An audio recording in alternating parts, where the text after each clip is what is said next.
In this live stream, I'm going to show you how to find a great internship for graphic design. And I'm going to show you exactly what graphic designers do. If we're just meeting, I'm Bradley, the CEO, owner, and head designer of the graphic design firm BDesign. Let's jump right into it.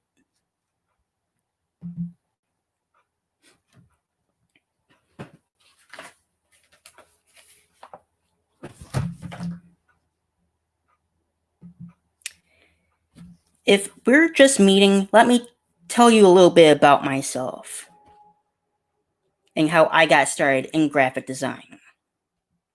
A little bit why I got into graphic design was that I started back in 2009 when I was diagnosed with AML leukemia, which is a form of blood cancer. And in 2010, I relapsed, which, if you don't know what that means, it means the cancer came back. And because of complications with medication and other things, I had a massive stroke where I had to relearn everything. And I used art and design to do that. Art and design basically saved my life. And that's how I progressed into graphic design and learning about graphic design. And that's when I realized that graphic design is everywhere. It's in billboards, it's in signs, it's in commercials, it's everywhere. And that's where I started learning about graphic design and how important art is. And that's a little bit about how I got started. So let's dive right into the lesson. So, how do you get a great internship for graphic design? In this live stream, I will show you exactly how to do just that. So,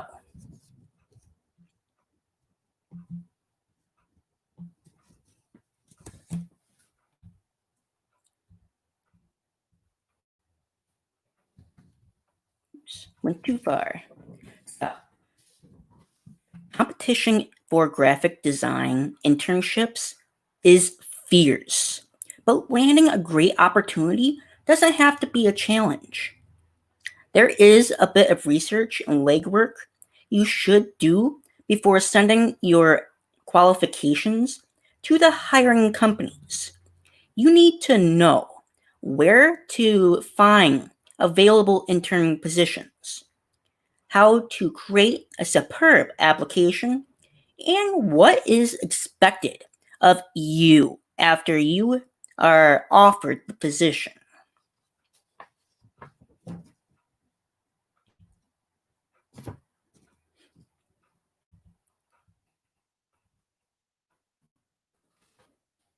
So, perhaps the biggest difference between being an intern and an employee is the salary.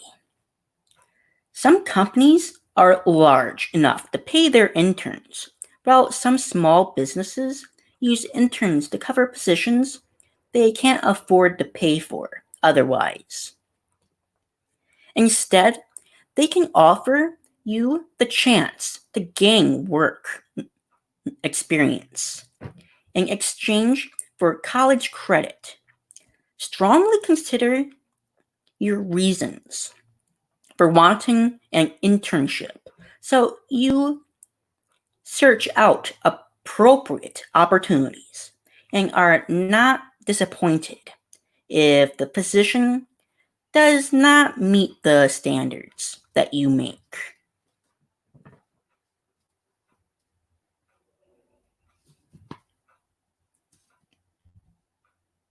So, how do you find an internship? Let's take a look. So, finding an internship isn't as easy as reading the help wanted section of the classified ads. Newspapers, magazines, and other art agencies and publishers may not advertise their available graphic design internships, because they receive enough unsolicited applications at the beginning.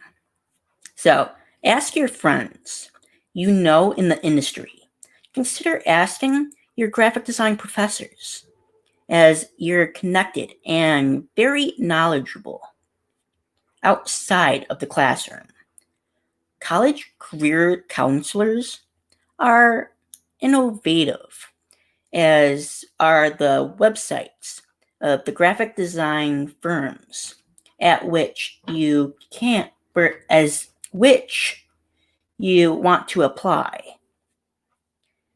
Start your search early in the school year and be willing to go out of the way to find an opportunity other students may have missed.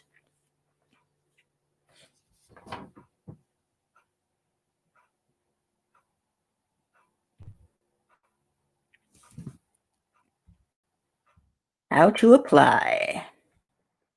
Applying for a graphic design internship requires professionalism, even if the position is unpaid. Create a resume using clean, easy to read font, preferably in black ink, no color. We want to keep this professional. Your resume is not the medium with which to show your creative and design skills on. A portfolio consisting of high quality examples of your work should be provided with your application. An online resume and portfolio may be appropriate in some cases. Submit the package with a personalized cover letter, especially addressing to the person doing the hiring. Make a phone call if you need to confirm his or her name and correct spelling.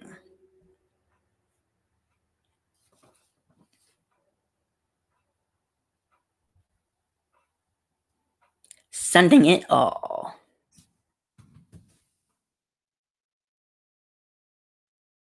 So,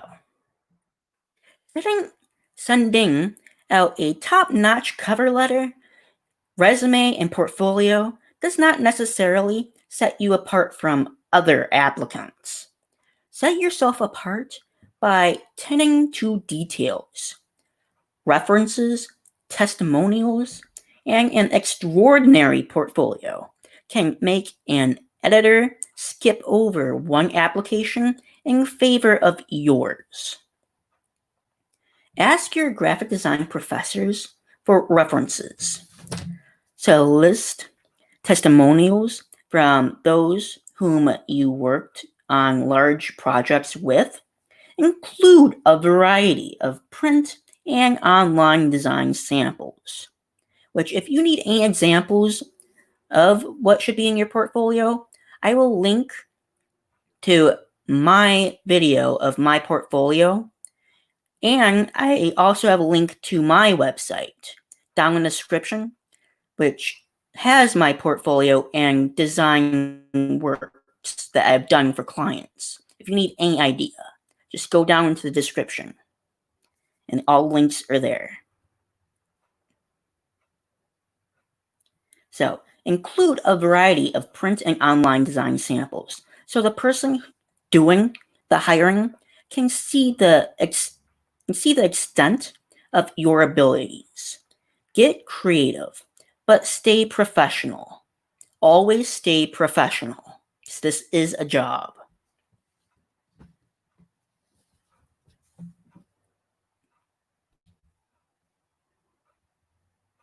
Even if you're applying for an unpaid graphic design internship, expect to be interviewed by a senior graphic designer or another department head. It isn't uncommon for companies to rehire interns as permanent employees once they receive their college degree.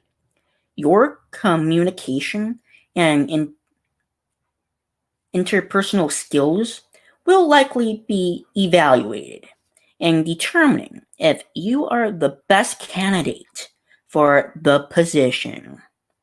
Consider an internship interview no different from a job interview. Dress professionally and sell yourself and your skills, which BDesign has done an entire series on how to be professional during a job video interview, which I will link to that series down in the description below, so be sure to check that one out too.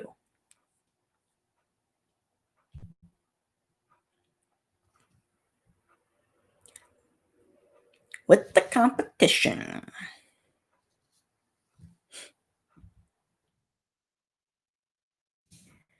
With considerable competition for internships in graphic design, it's important to follow up on your application.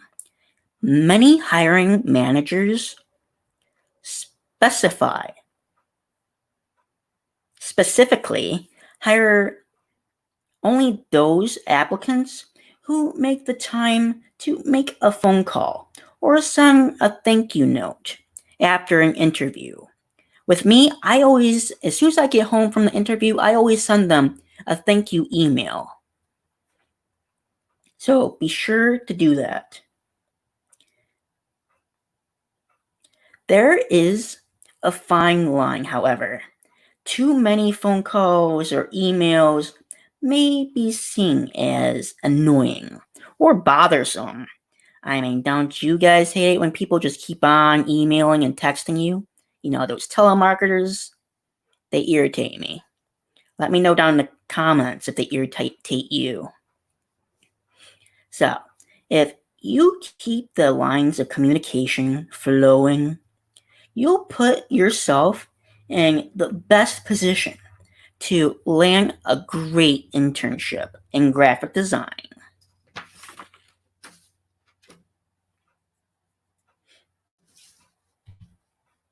So, if you haven't already subscribed to the channel, what are you waiting for? Smash that like button, and if you know of anyone who would get value from this live stream, be sure to share it with them. The button is right next to the subscribe and like buttons. And let's jump right back into the lesson.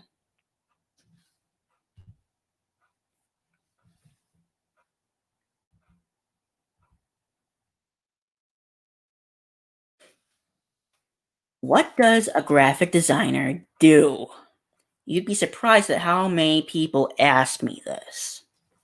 So, a graphic designer visually portrays a company's profile. They are able to take an idea, a thought, or situation and have it speak volumes through their creative designs and artwork. The product produced by graphic designers for companies is oftentimes the first representation a person sees for that company. It can be the one reason a person's interest is picked and wants to know more or to do business with that said company. A graphic designer's visually communicates through artwork and some typography. Their work can be seen just about anywhere, just as brochures, as business cards, logos, websites, productions. To name a few, graphic designers bring color to the world. They build companies and they help companies. They communicate what is important and what customers need to know. They creatively solve problems by offering a business a better solution for their company's needs. Graphic designers are important, and the career of a graphic designer is growing rapidly, especially right now during this pandemic. Companies need graphic designers more than ever to get the word out about them, to help save their businesses. Which, if you need help saving your business, just message us or comment down below and we can set up a free consultation and we can figure out how we can help you in your business. Just gotta reach out to us. All the links are down in the description below. The business inquiry, all of our social media, everything. It's all down below. So, let's get back into that lesson and that little promotion I just had there. So, next slide. Oftentimes,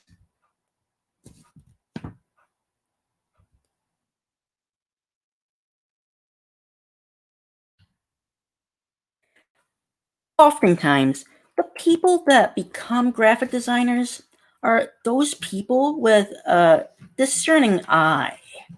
Production artists, assistant designers, assistant art directors, production coordinators, and computer artists are usually all career opportunities for graphic designers, which BDesign has done a video on all the potential career opportunities for a professional graphic designer. I'll link that one down in the description too below. Just check out everything that's down in the description. There's going to be a lot if I remember. If I don't, just let me know and I'll remember to post it. So, the spectrum of available jobs for graphic designers includes a large array of different positions in print and television production, which one of my instructors in college actually worked on the set of one of the Star Wars movies. It was actually pretty cool. So, you never know. They are typically hired by advertising agencies, publishing houses, television studios, corporate communications departments, and design studios. Many do find it very profitable to also work on their own as a consultant to corporations or web development companies. Another position that is sometimes held by graphic designers is a web designer. Ooh, that was a mouthful. So, moving on. So, they're graphic designers' incredible tools. Let's take a look.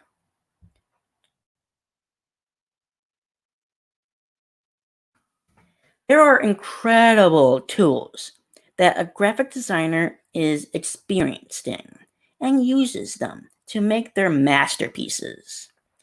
The more tools a graphic designer is knowledgeable in, the more marketable they are. All graphic designers need to be well versed in production, electronic imaging, and computer graphics. They also use tools such as a computer scanner, digital camera, and a variety of software packages. Many graphic designers are trained on Apple computers instead of PCs, but lately that's been changing in the industry as the PC updates their technology. But most know both platforms. If it is best be diverse and able to adapt to any environment as a graphic designer.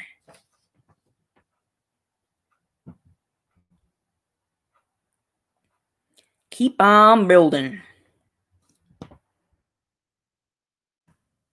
It is also very important that you are building your portfolio while you are in school.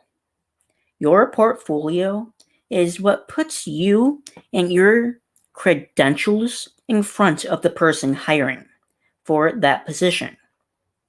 It's very important to have an intensive portfolio that highlights all of your different skills. Which, once again, if you need any idea of what should be in a portfolio, I will link to my video for that shows my portfolio in the walkthrough down in the description below. So check that out if you need some idea. When interviewing a school, you will want to ask them if they help in portfolio creation. This is important to be able to market yourself immediately upon graduation. My school, the entire last class we had before graduating, did nothing but build our portfolio before graduating. They even helped us find the websites where we bought our portfolio book, where everything went into it. They helped us print everything out and organize it to where it should be, to really stand out when a hiring professional looks at it and everything. So that is very important when looking for a school. Graphic design is a promising career with many avenues to choose from. With the proper training and the ideal portfolio, your work will speak for itself. So, and that was the lesson. So, let's dive into some Q&A, shall we? So,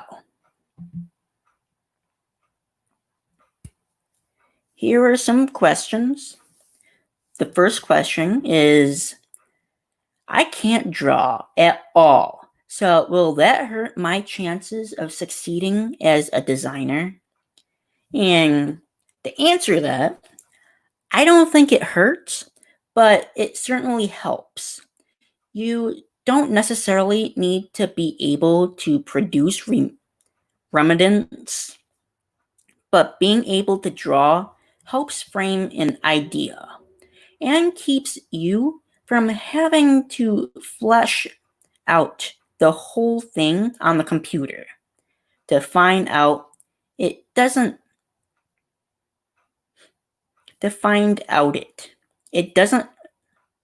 work as well as you hoped. In my experience, being able to visualize what you want to draw, it really helps. And I also did a video on the importance of drawing first. You should always draw your designs first. Like, not just one drawing, but numerous of the same project. That way you can figure out what works, what doesn't work, what the client wants, what the client doesn't want.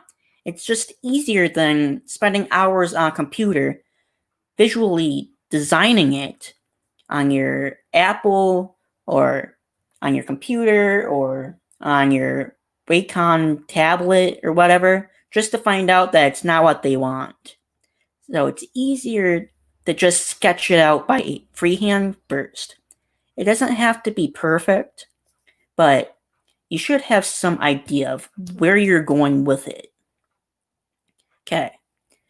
So the second question is, why do I have to know the difference between Helvetica, Arial, and Universe?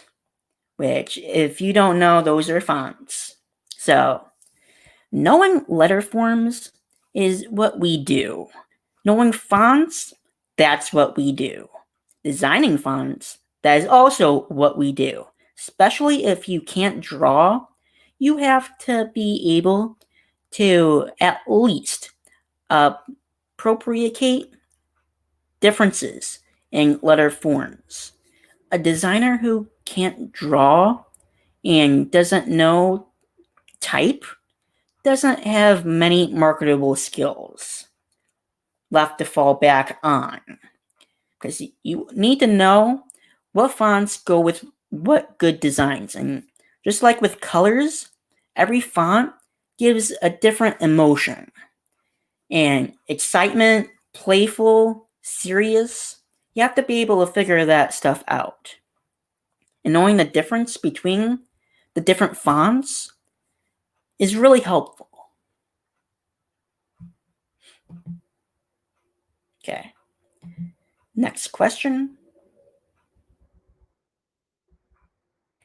Is it true that I have to know Quark? I've never even heard of that. So, having at least a roll knowledge of Quark is good. Knowing InDesign, I'm guessing Quark is good. Knowing InDesign, however, is key.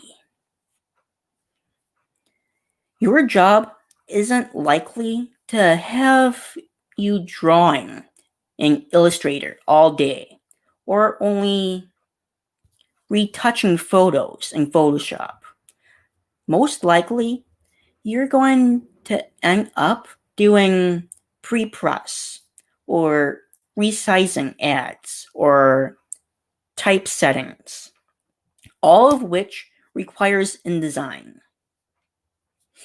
which I'm planning on doing some live shows every week, walking through how to use the Adobe programs that are important to know when you're a designer, which is Photoshop, InDesign, Illustrator, and yeah, that's pretty much it. Unless you're going to be going into production and movies, then it's a good idea to also know After Effects.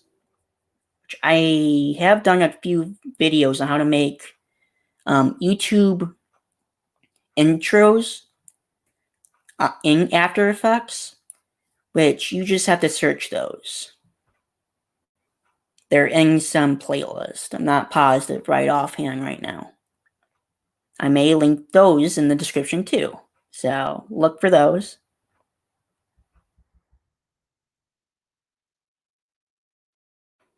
Next question. What's wrong with downloading illegal copies of software? Because I can't afford to buy them as a student. Okay. Well, for one, go to your college because they should, if you're in a design college, they should offer a free Adobe package, which is where I got my first Adobe package. But that is a moral issue that is up to the individual. However, I feel like charging kids an extra $1,000 on top of classes, books, printing, and lab fees is potentially ridiculous. Adobe ought to figure out something that keeps kids from having to resort to file sharing software just to make it through school. Which, like I said, most schools will give you the Adobe package for free until you graduate, which was what my school did. Okay. Next question. How long should my resume be?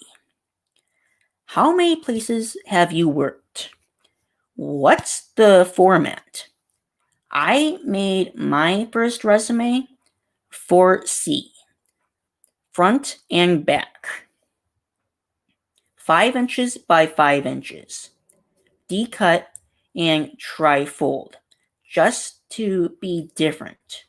Screw the 8 by 5 by 11 white paper, but it is nice to have one of those on hand too, because I learned that doing all that was way too much work, because you have to reprint one every time you have an interview. So I just went back to the 8 by 5, but I made mine really flashy with a lot of design, which is also on my website, along with my business card, which my website link is down in the description.